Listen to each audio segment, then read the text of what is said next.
अमरावतीकरांसाठी एक आनंदाची बातमी आहे। अनेक वर्षांपासून प्रतीक्षेनंतर अखेर अमरावती विमानतळाचे स्वप्न साकार होणार आहे।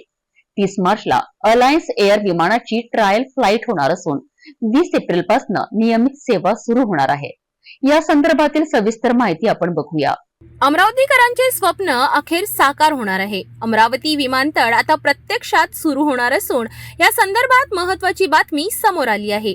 आमदार रवी राणा यांनी महाराष्ट्र विमानतळ विकास कंपनी लिमिटेड म्हणजेच MADC च्या MD स्वाती पांडे यांची भेट घेतली आणि विमानतळाच्या उद्घाटन आणि नियमित सेवा सुरू करण्यावर चर्चा केली।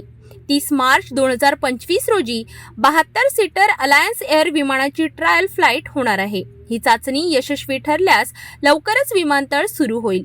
मुख्यमंत्री देवेंद्र फडणवीस यांच्या हस्ते अमरावती विमानतळाचे उद्घाटन होणार आहे। या सोहळ्याला अनेक मान्यवर उपस्थित राहण्याची शक्यता आहे। 20 एप्रिल 2025 पासून अलायन्स एअरची नियमित सेवा सुरू होणार आहे। सध्या सोमवार, बुधवार आणि शुक्रवार या दिवशी फ्लाइट चालणार आहेत। यामुळे अमरावतीकरांना मुंबई, पुणे, दिल्ली अशा मोठ्या शहरांशी थेट कनेक्शन मिळणार आहे। प्रवासांचा वेळ वाचणार असून व्यावसायिक, विद्यार्थी आणि पर्यटकांना मोठा फायदा होईल। MADCने विमानतळाच्या सुविधांमध्ये लक्षणीय सुधारणा केल्या आहेत। रनवे, ATC टॉवर, सुरक्षा व्यवस्थापन यासह सर्व सुविधा आता कार्यान्वित आहेत। विमानतळाच्या उद्घाटनानंतर अमरावतीच्या आर्थिक आणि सामाजिक विकासाला मोठी चालना मिळेल।